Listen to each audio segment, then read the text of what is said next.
रियासत के उस दुर्ग पर बिजली पंडित की जिस दम सियासत रही, कुसुम बन के पैदा हुई, वीरता पूर्वजों की विरासत रही।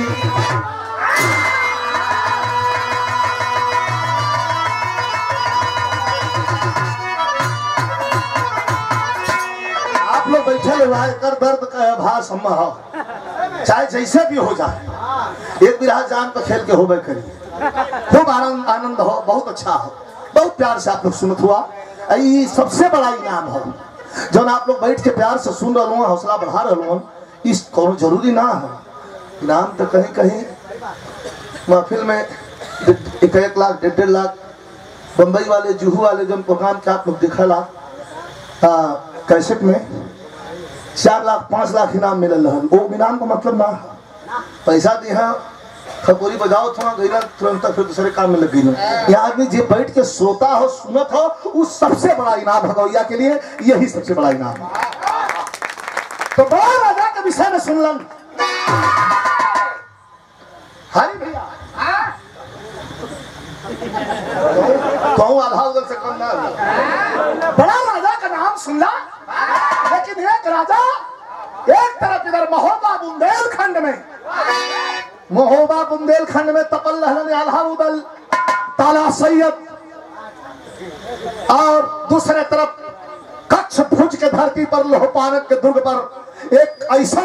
राजा तपल रहल कि ओकर तलवार को छोड़ा ये दुनिया में कहीं मिलत नहीं रहा। राजा का नाम रहा बिजली पंडित। बार महाराज बिजली पंडित एक बेटवा रहल जो का नाम रहल मिश्री लाल। तो एकदम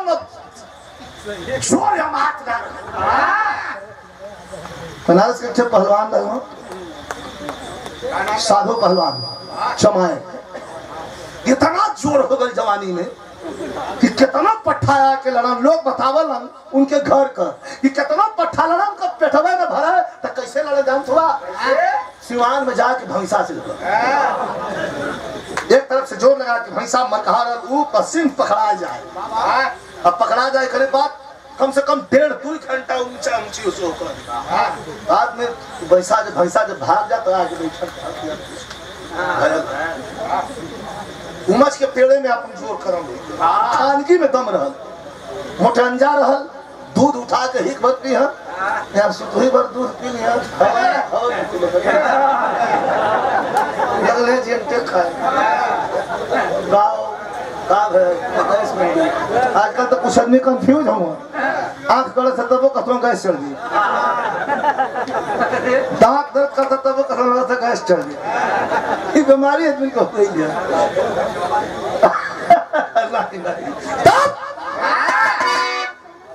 तब बिजली पंडित अपना बेटा मिश्री लाल के लेके और तलवार लेके दुनिया में दौड़ा कि सुना हो कोई धरती पर मारी का लाल। तो एक बार आके पंजाब मिलाने लगा, सोचे थे कि महोबा वाला बड़ा तपल होन भेंट हो जात।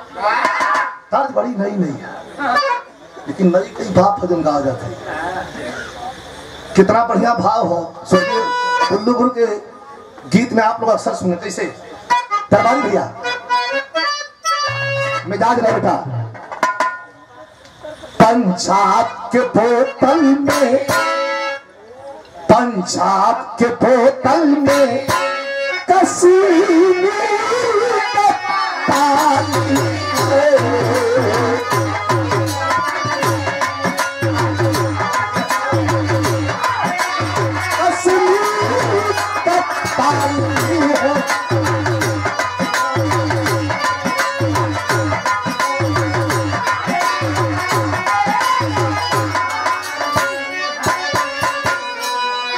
पंजाब के बोतल में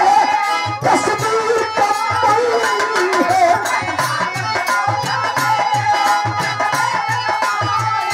अरे कश्मीर का पानी है,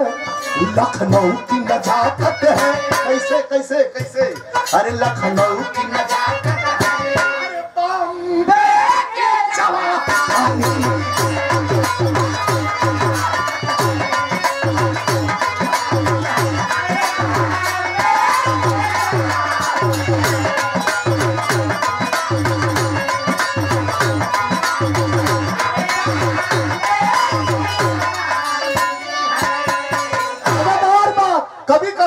जंगसाली जवानों के, जंगसाली जवानों के अरे तलवार पे भारी हाथ।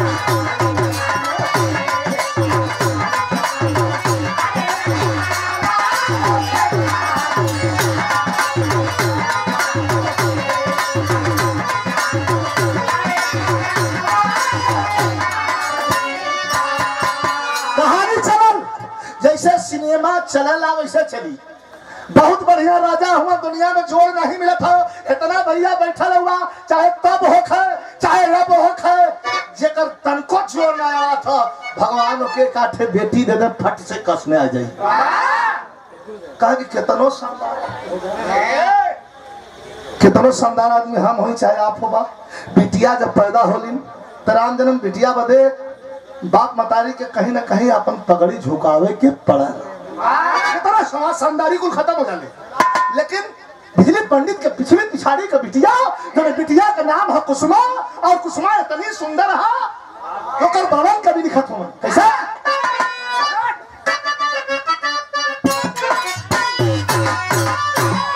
कैसा रहले के देखा जौहरी है, लेकिन चिल्ला के बोल देते काम खत्म हो जाए। इतनी ही नहीं हो कैसन कुसुमा जवान भइल, बिजली पंडित के बेटी लगत कैसन है।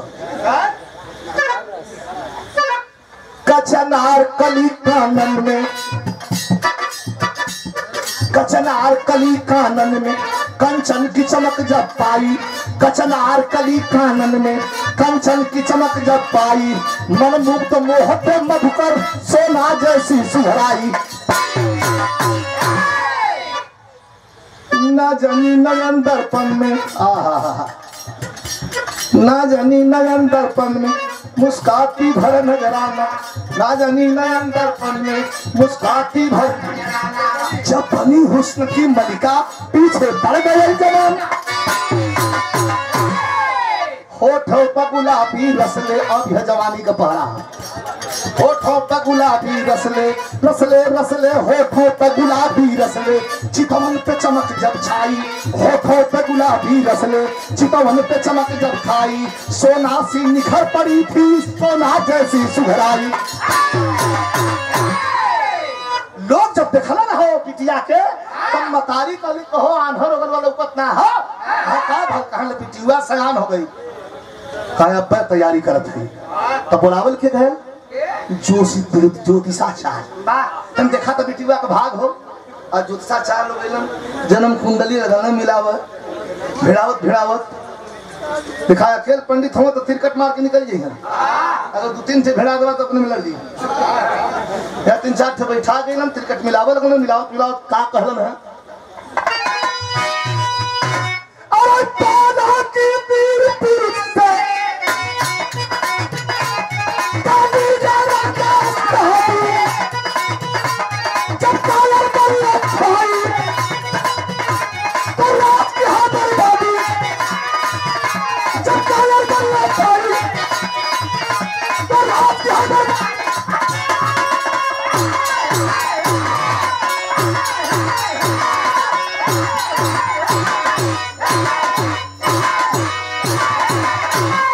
बेटा अरे पंडित जी लोग कहला कि सुना राजा हुआ तोहर जोड़ रात ना हकाना हाथा था कि मनता था कि ठेकुन था दे जवानी आवे ले भाई तो हल्ला करे।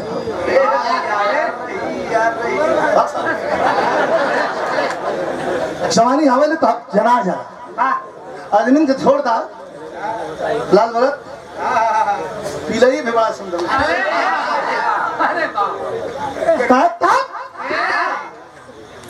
कहा कि अगर लड़की के शादी कोनो वीर से कर देबा तेरा खानदान का इज्जत बचल रही, अगर कोनो कायर से बियाह हो गए तो खैरियत ना। कह के लोग चल गए, लड़की चल गए सुंदर इतना रहा कि हम ओकर वर्णन तो पहले में कह देली कि नाजनी नयन दर्पण में मुस्काती भर नजराना, जब बनी हुस्न की मलिका पीछे पड़ गए जमाना। एक बात बता दे, खूबसूरती खूबसूरती खूब सुंदर हो, खूब सजल हो, बहरे निकल गए सच के आए अगर ओके दूसरा आदमी ना ही देखलन तो वही जो कुल देखा जाला। खूबसूरती दिखे बड़ी होगी, आँख देख के घड़ी घड़ी वही पर जाएगी। आज जब खूबसूरती ना हो एक बार देखो कहले आ खूबसूरत रही चीज तो चोरबो करी अपने सो करे तब वो इसे कहले। हाँ एक जना इधर बियाह करके इन गौना करा के पंडित जी रहे आज बड़ा गरहन है पंडित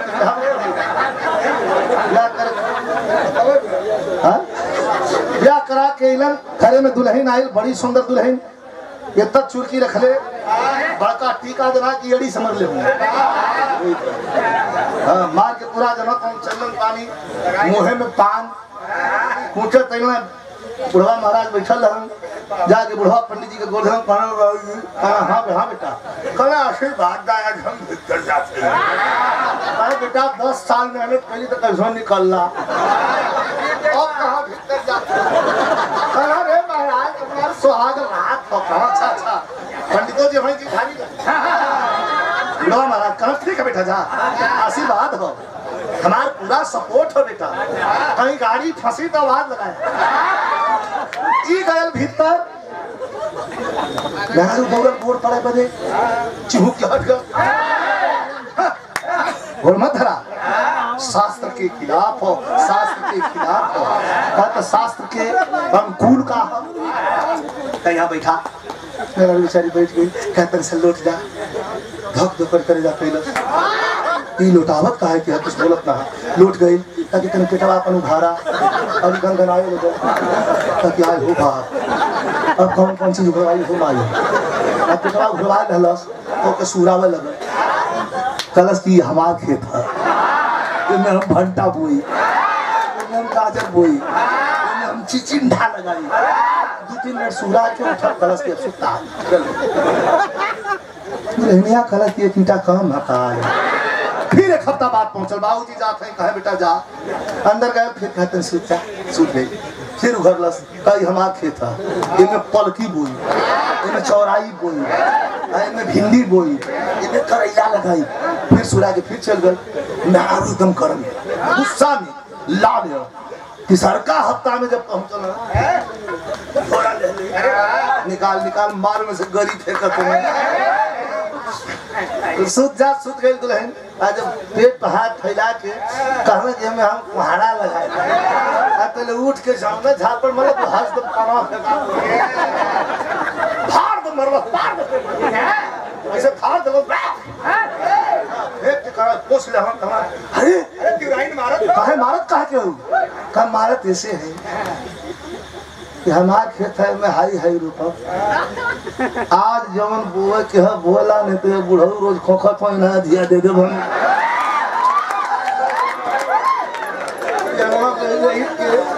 रात दिन में खोखी को खोखी जो खोखा तो ना खोखी आओ तो डाल कर मुरिया रेल के तो इनाम दिया दे दे के जवन थोड़ा मौज पानी रहा लेकिन बिजली पंडित का औरत बिजली महाराज से कहली नहीं लाइन सबके लिए हो बारे कवि जी का लिखे हुए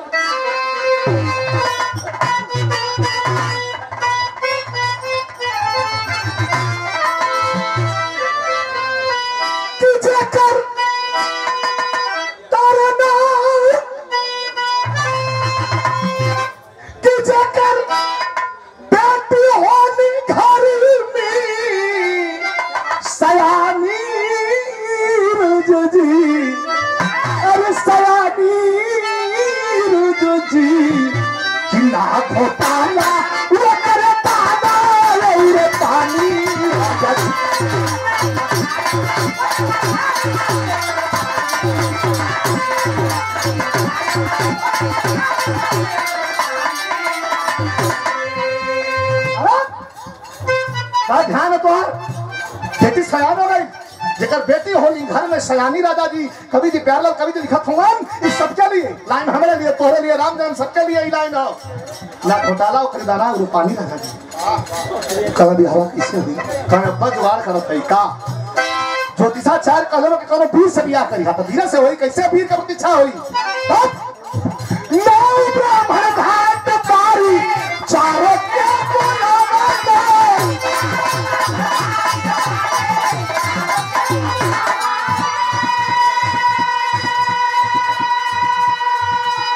नाई ब्राह्मण भाट बारी चारों को बोलो पान का पीला तो धर्म कहाँ चल जा, कहाँ चल जा चरहुम के चार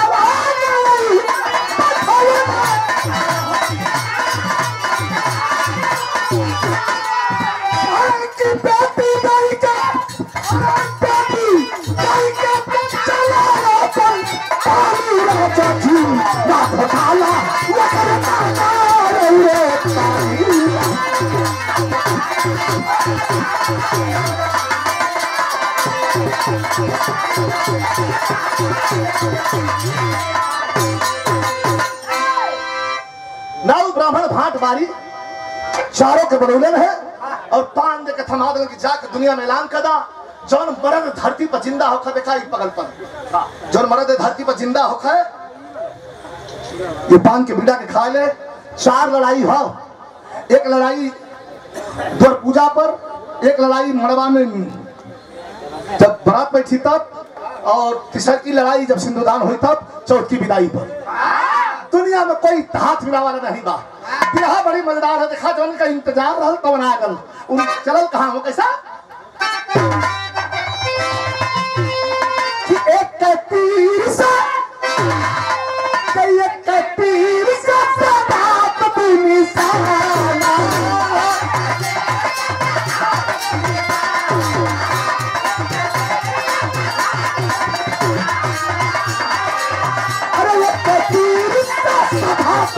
निशाना है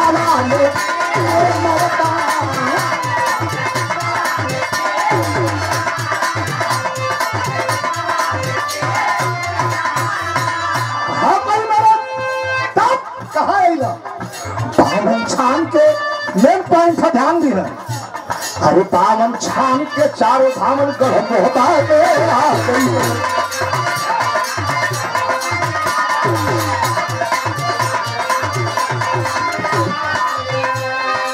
खोजत खोजत खोजत खोजत चारों कहा वही आल्हा उतल जौन इंतजार रहे पूरा हो गल वही आल्हा उतल के खेमा में पान कतीरा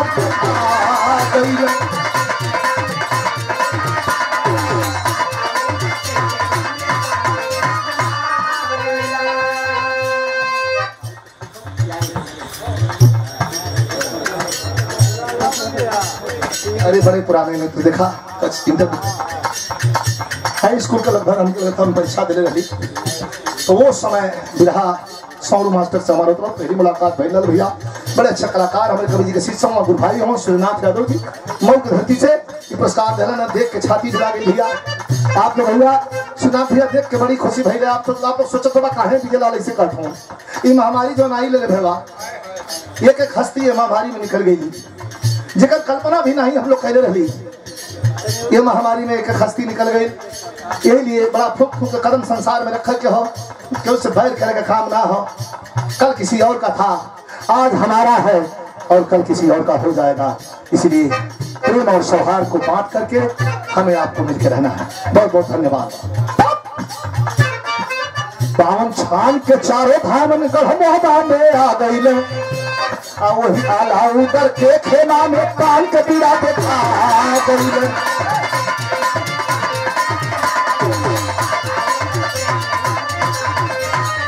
हो तो बुरा मत मानी पंछी में कौआ जमीन में उठल हुआ जाके उदल के पजरवा नौवा कहता लगा दो संदार मर्द के पतिये काफी हो कपूत तो दिन भर पिटात रही हो न करो फर्क ना हो लेकिन शानदार आदमी के अगर बात बोलता तो पतिया पे या तो जान दे लेंगे तो जान तब काकी हमर बना हिस्सा बही जमाना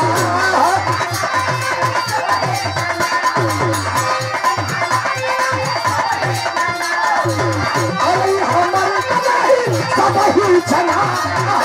अच्छा के सवा में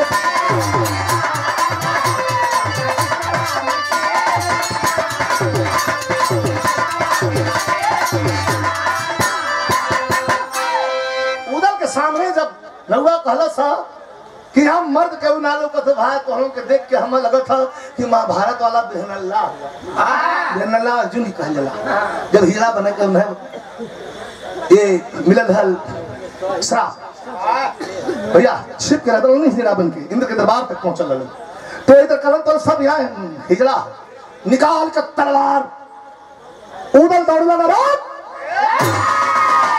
कहाँ से इले कहाँ तो घर हो कहे बदे ऐसा कहले निकाल के तलवार नौआ के गर्दन पर रखलन है नौआ दहलस 100 ग्राम गर्म आज जरूरत है भैया हमारे यहाँ मत पर दुनिया है हाँ तब ऐसा बोल ले कहाँ कहाँ ये कमवा करे के है धीरी पंडित का बेटी सयान हो गई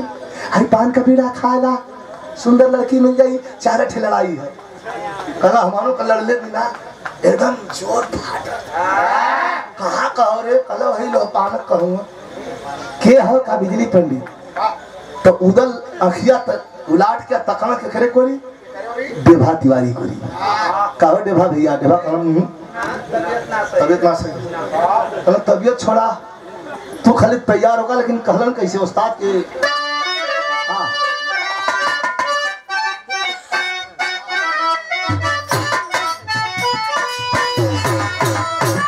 कई तरह से ही गवा ले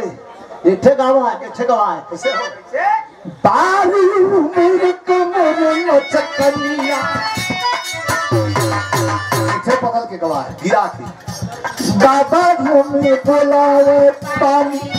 के बहाने रे सजनवा कैसे आई बलनवा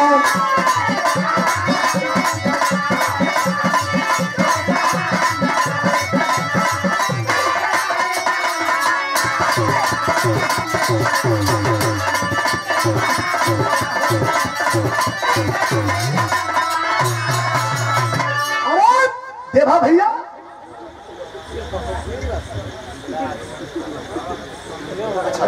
श्री योगेंद्र यादव हमारे छोटे भाई गोपागंज से ना अच्छा एक प्रसाद 500 रुपये प्रदान के लिए है भैया की छोटी बहन के ससुर का इंतकाल दोनों उपस्थित में दोनों में हम लोग उपस्थित भर है तो योगेंद्र भैया की शुभ आशीर्वाद धन्यवाद हो गोपागंज धरती दलन है 500 नमस्कार भैया का प्रणाम भा लेकिन देवा भैया चिंता मत करा उदल करा उदल चंद रंग नहीं लड़ी है उदल चंद रंग नहीं लड़ी है अरे कलची झारा वाले से मुरावा यह कल है देवा तिवारी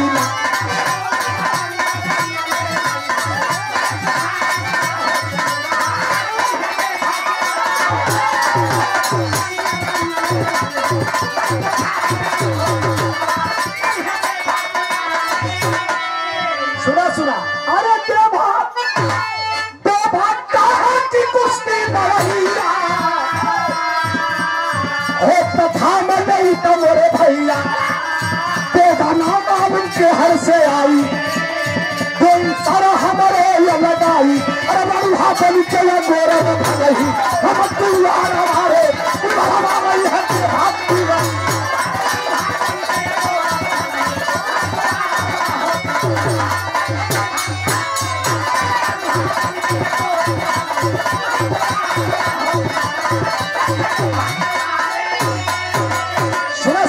सुना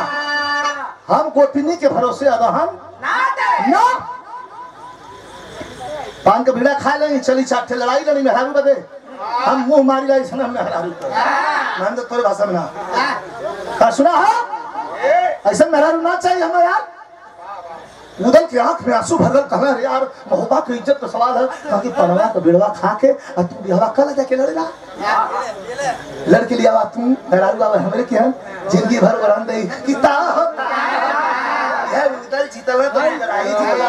जो ना बड़का मरत भरवा हम हता ना सही हम ना लड़ रो लगा उदल एक बात कहल मस्तावरी तरफ लगे बढ़ जाते से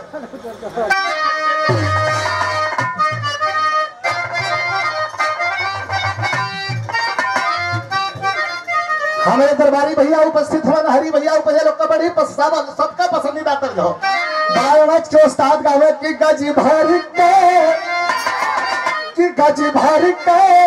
कुजोरिया गजात कर हो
बड़े भैया श्री देव चंद यादव जी शिव शक्ति धाम बढ़ईपुर कासिमाबाद सीधागर घाट क्षेत्र पुरस्कार प्रदान कैले बड़ा अपने यहाँ सुंदर कार्यक्रम खरीदल हमारा और प्रकाश भाई का बहुत मजा बड़ा भीड़ रहल बड़ा आनंद आल सब भैया के बहुत बहुत धन्यवाद। सुना ना खैबा पान ना खैबा पान खा के अपन छान मरवाई तो ना खैबा तो रही ना सियार अगर ना खैबा पान तो याद रहे कि रही ना सियार कपस से के झुंड दे अरे छोड़ी दा हो बाजा के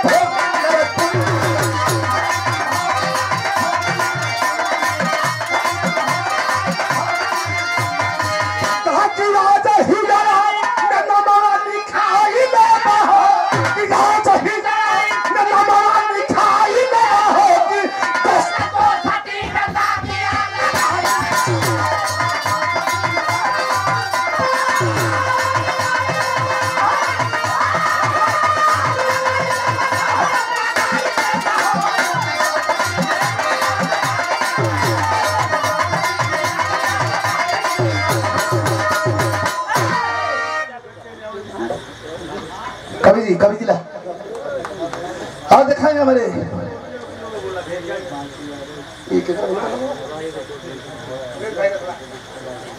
अच्छा कमलेश भैया ये दिखाएं जवाहर फिल्म स्टूडियो रसना हमारे छोटे भाई कमलेश बाबू के द्वारा ये पुरस्कार मिला हो शुभाशीर्वाद धन्यवाद बाय और ये 100 रुपया पुरस्कार हमारे दरबारी भैया का पोता हुआ बुला जेला करना हुआ यार अंशु यादव मुन्ना के द्वारा ही पुरस्कार हो हमके भी सम्मान करें कवि जी का सम्मान करें मिष्ठान भंडार सागर भैया के द्वारा ही पुरस्कार प्रदान किया गया हो भाई जार बड़ा तो लंबा हो गया सामने ही कुछ खड़ा हो जाता तो लाग लग समय कह दिन के लड़का खिलावल लड़का हमारा तर्क दे गए चला ठीक हो तरक्की हो बढ़ाया आगे खूब दरबारी भैया जो सम्मान के बटोरले होंगे वो सम्मान के संजोए के ले चलवा यही सबसे बड़ा धन दुनिया धन रख ले देखत ना समाज में करे करेजा है लोग देखल धन केहू रख ले कितनों के कोई नहीं देखा हमारे बैंक में तोहरे बैंक में केहू भैया के बैंक में कितने रुपया है में से कितना आदमी जानते हो केहू ना जानता हो लेकिन समाज में दिल के करे पास हो उस साक्षात एकदम करंट लोग जला की ये है हो एक अर्थ समझत हुआ लोग जवन भी कुछ होखा हो के दे डालो पहले से घटी नहीं ये करंट हो ना देवा तो वो के हम मान ले कि दे दे राम तुम्हारे संति भी का दे रहे तुम भी मांगना मत बेचारे को दे देना कुछ तुम यार हाँ दूर से आया है कलाकार है मेरा छोटा भाई है खुद है बेचारा उदास है कि हमारे मतलब केहू ना है ऐसे मत बोला करो यार वो दुख यहाँ दुखता है यहाँ क्यों दुखता है कि हम जानते हैं जानी रंग का मतलब नहीं है तुम जहां जहां जाते हो अपना रंग गिरगिट की तरह बदलते रहते हो हम जानते हैं अब ऐसे खोलोला तो खतरा है क्या मर्दावा पान नहीं खेगा नगरा भरा यहाँ से कला रे का कतवा कहे एकदम आज हिजड़ा में नमवा लिखाई लगा हो तुरंत देभा तिवारी उठौला पितरिया वाली बाल्टी रखल है कान बनो उठा दनिया और लेके चल गलन है ना रहम होबा में ना खाई पान ना चाहे नहरारू बदला पंजान चारों धावन लौट गए नौगा चलत चलत तकलस्ता अरे उतर लेके कहां भेजे रहा कान दे उधर म्यान है वो लोग के भेजे रहा के समझो चढ़ा के निकल कर काटो खून लहर में आवे अरे देभा तिवारी तो पहले के समय 10 बजे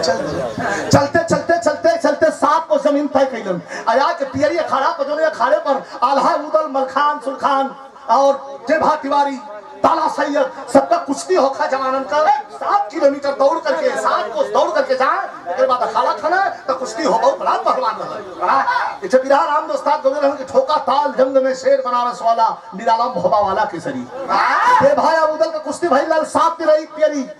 पीली कोठी लेकिन फरियाइल नहीं बहुत बड़ा पहलवान वाला देभा लेकिन तलवार से बड़ा दे रहा कहना अभियान जाते हैं आके खड़े तो वहां सुतलन है दोपहरिया का समय है बड़ी मजेदार बात है सुना यार चारों धावन पहुंचना दरबार में गई पहुंचना हिजरल आराम से कहता चारों भवन पहुंचलन है आजा के दरबार में छिदा महाराज की जय, सरकार की जय, राजा की जय हो। कहा कैसा भैया, कहा कि तोहरे मतिन कोई लड़वैया है ना, कहा कैसा, कहा अरे कोनो तरह ना खात में कोई हड़क गई ना, दिखाई पागल सारे का बड़ा खुश होता। कोई लड़े वाला है थोड़ा पूछल की बेटिया का लड़लस केहू ना पान ना खेले से कर बिहावा कोनो ओकर चिंता मत करा। बेना मंगलवार है ले चल कही दुर्गा माई के चौर पर एकर बलि चढ़ा दे, न बांस रही न बसुरी बाजी क्या सुनता है देखा तो कलवन हम अपन चल रहलस। आज आके तो पहलिया के समय है, एक दिन पहले वही दुर्गा माई के मंदिर में हर का दरवाजा बंद करके फफक शुरू होने लगा, कपार पीटल करके हे माई धर्म का बेला हो, धर्म का जून हो, एक बेटी का पुकार हो, एक सवाल का जवाब हो, जवाब देना कागरा हो।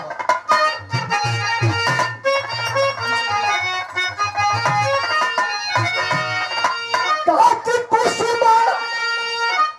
कुसुमा रोइली कैलू और दुखियन पछा काबिला ना होई, काबिला ना होई कि तोहरी तोहरी अरे लमहर बाबा काबिला ना होई।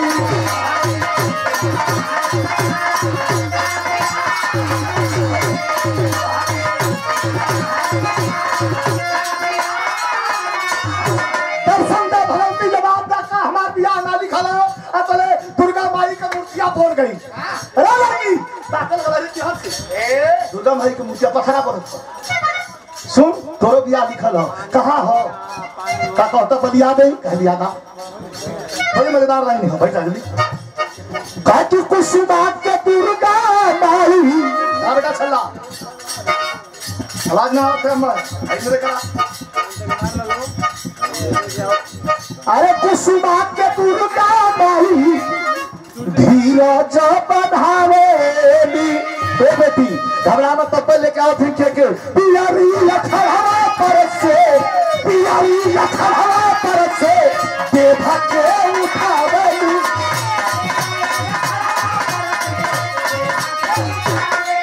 अरे पियारी से भैली तो पियारी से भैली तो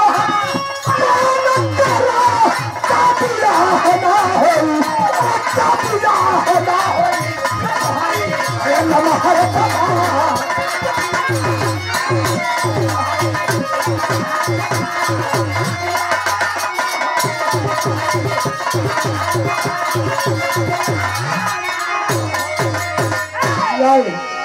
दुर्गा माई के बैठ के भैया बैठ के धीरे धीरे बिना आवाज किए धीरे धीरे पिया दुर्गा माई बिटिया कल के रुका गईले जाकर सुतला विवाह कोई पियरिया खाना से उठौलू अलिया कोई मंदिर में डमंदे पटक देलू आ पटकैला दे भात छी लेना कहां है बड़ा प्यार से तकलस दुर्गा माई से पूछा था वो लड़किया कुसुमा कि माई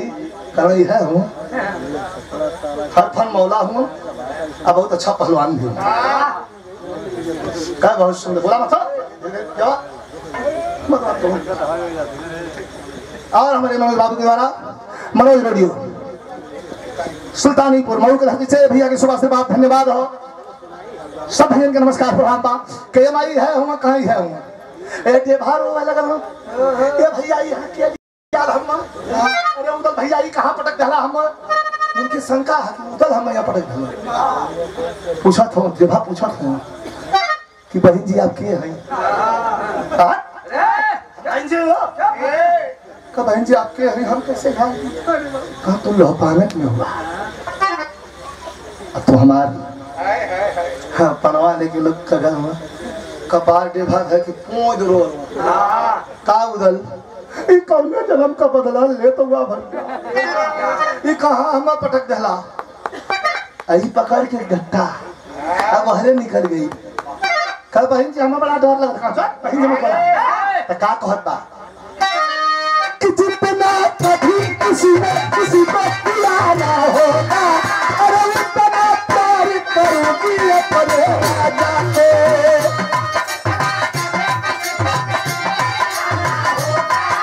अरे उतना प्यार करूंगी अपने राजा को।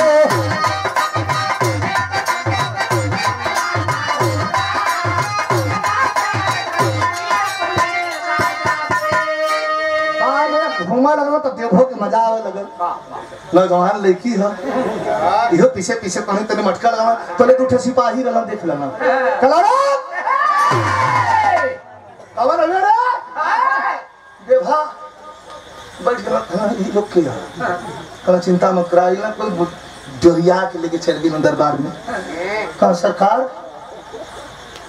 बहुत बुरी खबर है। कहा राजा कहा है बिजली पंडित कहा राजकुमारी जी के संग में। कहा क्या हुआ साले आगे बोलो। तो सरकार बाहर में बाहर डाल के घूमो। कहा तुम्हारी है मजाल कहाँ तुम्हारा घर है। देवा कहा भाई घरों अपन हम बुला गए। हम ही जानल चाहते हैं कि तुम्हारे घर हम कैसे पहुंचे। साले को साले चलो ये बहुत चतुर है। ले चलो ता खाने में बंद करो। दिन भर में कम से कम इसको गरम गरम 8 बार चाय पिलाओ। देवा बड़ा खुश कि जाएगा कम से कम बड़ी पिटिया सुना चाय पी से भूख भी मरल रही अपन बिता ले जाए के कट जब ही बनहला सो आ तो दू और से दू मुंह लेके खड़ा भी लगला था था साढ़ मकिन पीटर दे बटे बाची लाग लगा भैया सुना भैया चाहवा है कहना ऐसा 8 बार मिली दिन भर में। कहा दुहाई भैया का कम करा हम तो मर जा 8 दिन में एक आदती ना है जो नाट हुआ एक कम करके कुछ 60 को कह देबा तो शायद हम एका धत्ता ठेल दी। पिटाई शुरू हम मार के तोड़ दहलन से यार सिकिया की लिखिया से कागज गोर की बड़ा खुशी हो के लिखत है कि मोहब्बे का सरदार जब सुनिए तो उछल दी है। तो आल्हा के सॉरी आला खंड के विराह में टेरी का भाव है कि तो चढ़ान पे गावल जला लेकिन पंधारी दादा का स्टाइल तरी अलग रहल गावत। तमिल गई खबरिया आल्हा उदल के लीला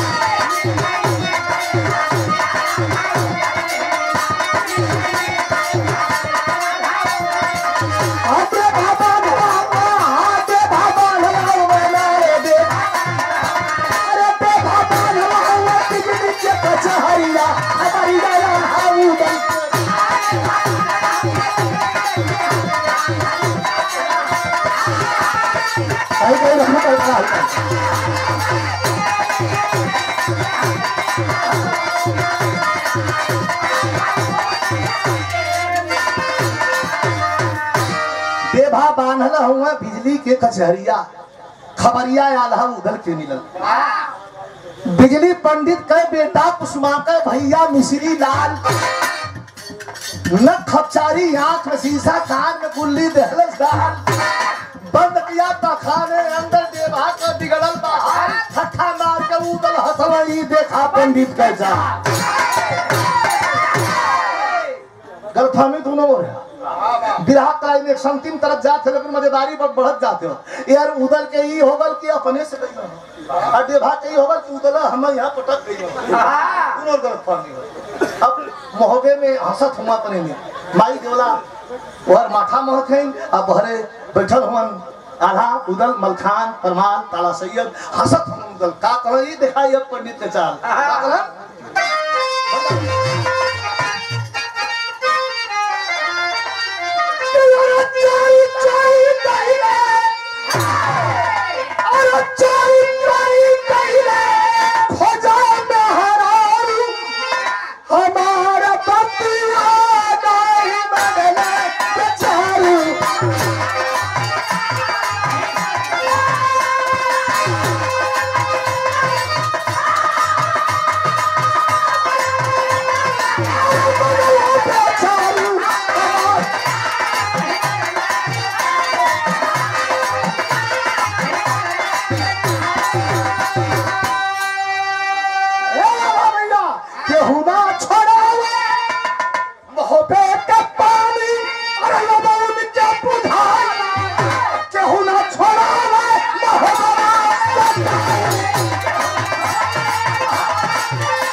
आ जाए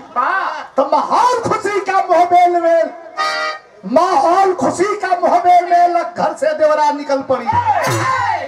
देवला माई निकल गई, धिक्कार तुम्हारे जैसों को, नाता की आंखें उबल पड़ी। अरे एक मित्र अगर जो भटक गया, जिस मित्र में पलती आशा है, और उस मित्र को छोड़ तो दल दल में क्या मित्र की ये परिभाषा है। लाज नहीं लगा था, लो पहन लो चूड़ी घर बैठो। देवला माई कहली है कि लो पहन लो चूड़ी घर बैठो, मोहबे की लाज नहीं जाएगी। बेभा के लिए लोहपानक में ये बुढ़िया लड़ने रोग लगनी, यह करुण सा रोग लगनी। माई देवला कहने की का हो रहा, का है उधर भुला गईला। अरे वो डेभा के तुम बिसरावत हुआ, हंसत हुआ कि केहू ना छोड़ा हुए महबूस जाई जो ने कोख से तोड़ रमर जन्म ले लेवा बेटा, वही कोख से डेभा का भी जन्म हो। तो और भाई उन डेभा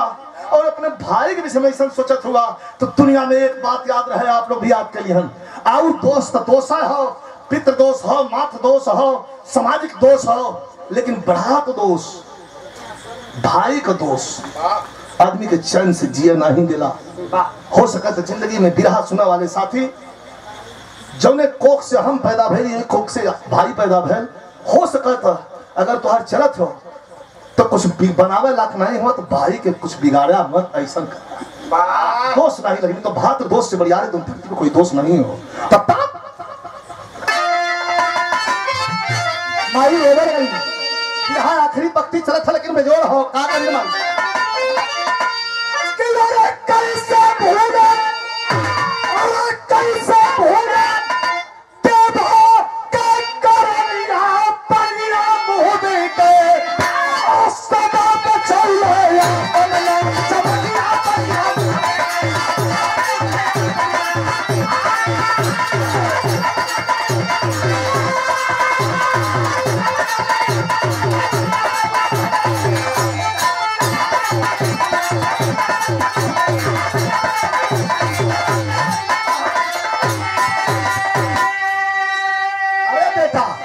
याद कलाउद्दीन कमन दिन कि बाप का तोहरा मूरी बेटा, बाप का तोहरा मूरी बेटा पागल रहावी जहिया हो तई हटे भाई बनके राम पूजा वाला पहिया हो। या पागल बनके राजा करिया बरगद पर तेरे बाप का मूरी टंगौले रहल तो पागल मतीन लोगन जात रहा छोड़ावत हुआ उधर आल्हा उधर पीछे वाले लड़वैयन के ख्याल कोई के यह डेभा तलवार लेके हाथ में और कई किलोमीटर तक तोलों के फालों का कवर करत रहा, पीछे से तलवार कब्बा टुकड़े उड़ा दे तोड़ के। ये हम बर्दाश्त ना हम जाते यहाँ। अब देखा इतना लाइन करनो सर, अब भी चलते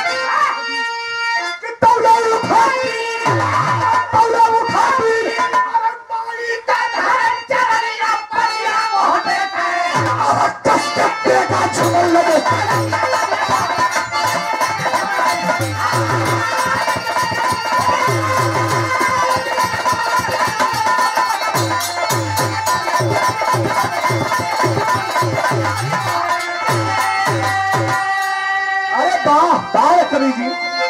धन्यवाद। एक बार और चलना स्पर्श, कितना सुंदर रचना हो कि बाप का तोहरे मूड़ी बेटा टांगल रहली जहिया हो। देखिए पंच यह डेभा भाई बन के रण में पूजौला बहिना हो तब यह उठा वीर माई का धरा चरनिया पनिया मोहबे का और कस के तेगा झूमन लगे सैलनिया पनिया मोहबे का तेगा दोनों बहादुर कहन माई चिंता मत करा, हमन के आंख खुल गेल कैसे हो।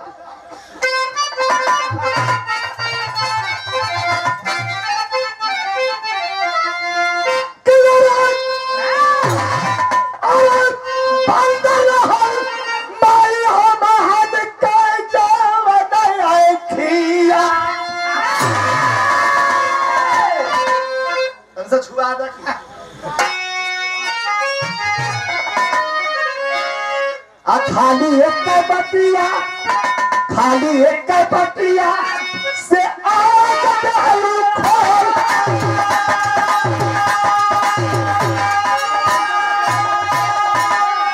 और सूरज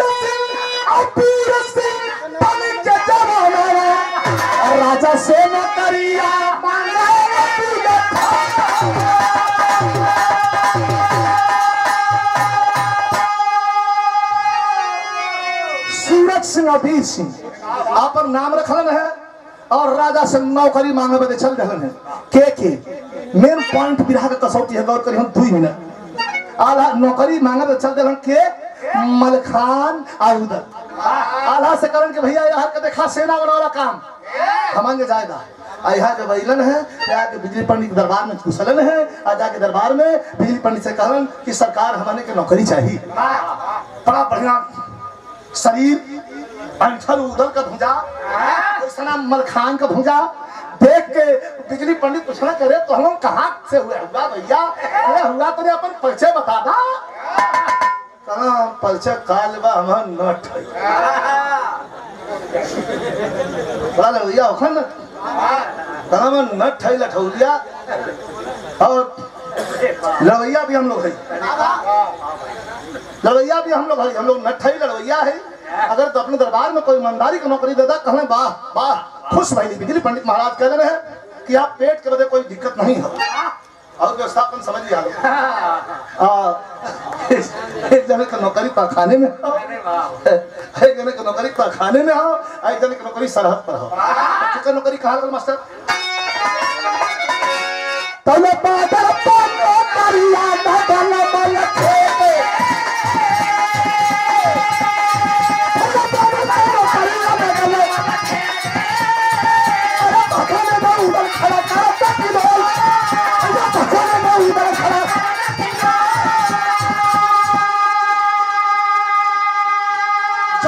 खाने में देभा तिवारी बादल यही तरह आँख आखिया ऐसा हो गई है कि जना तक हुक्की के पानी से धोवा लाख हो गई है खोलना खुलती ना खोल देभा के पहुंचना उदल भैया ध्यान से 2 मिनट विशेष देभा के उदल पहुंचना कहा का हो देभा भैया जोर से चिल्ला अरे भैया उदल आगल हो लगा था तो पहरेदार को कहा गया साला तारा आंसू अरे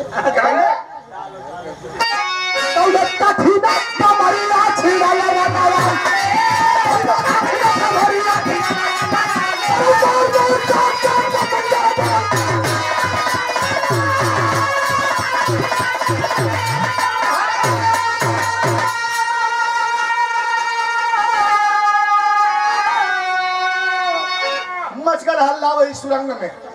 मार मार काट काट मिश्री लाल कूदगल पंडित बिजली पंडित का बैठवा भैया 1 मिनट हिला ना hello please please 1 minute bus 1 minute खत्म हाँ बहुत अगर धर्म बिगड़ जाए लगा तो न रोको अब बचे लाखो हाँ नहीं अगर बिगड़ जाए लाखो छठी तो ना रोको नहीं तो 2 मिनट और बैठ जाए बड़े बड़े मजेदार बात है पूरा पूरा बिरहवा सुन के असली मजा ही है देखा ये पागलन कर कि बाहर गला कि हमारे गुरु जी गौले हुए कि बेटी बहन रह जाए कुंवारी तो घोर नरक हो जाता है आई बेटी बहन का बियाह करे बदे कौन कौन जलसाजी कैले हो कि जो सबसे बड़ा पीर हुई जो 5-4 लड़ाई हम लोग सड़ी उसे बियाह हुई अब यहाँ लाइन बड़ी सुंदर आवे थे कैसे मिश्री लाल का गर्दन कट लगले मास्टर मिश्री लाल का पत्ती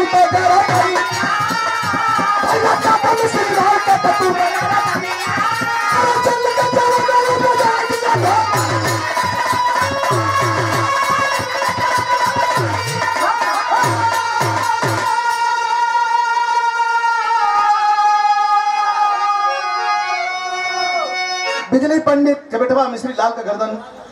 काट के छोड़ा के देभा के उनके हाथ में गर्दन थमा दे मुअल की मुड़िया है इसे कर सरवा बहुत मरले भाव और तक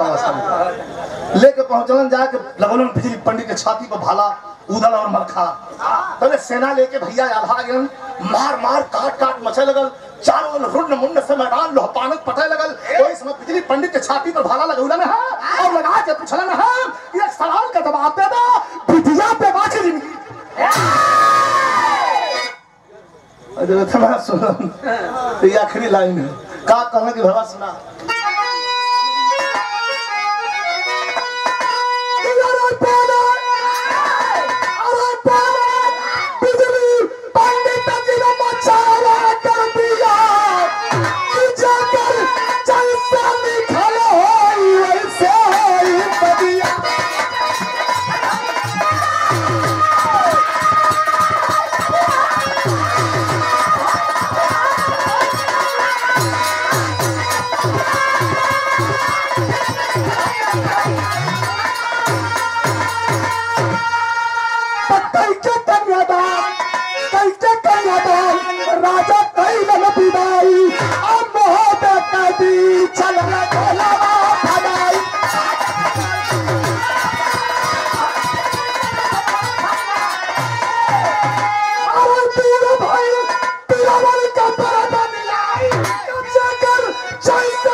गुरु बिहारी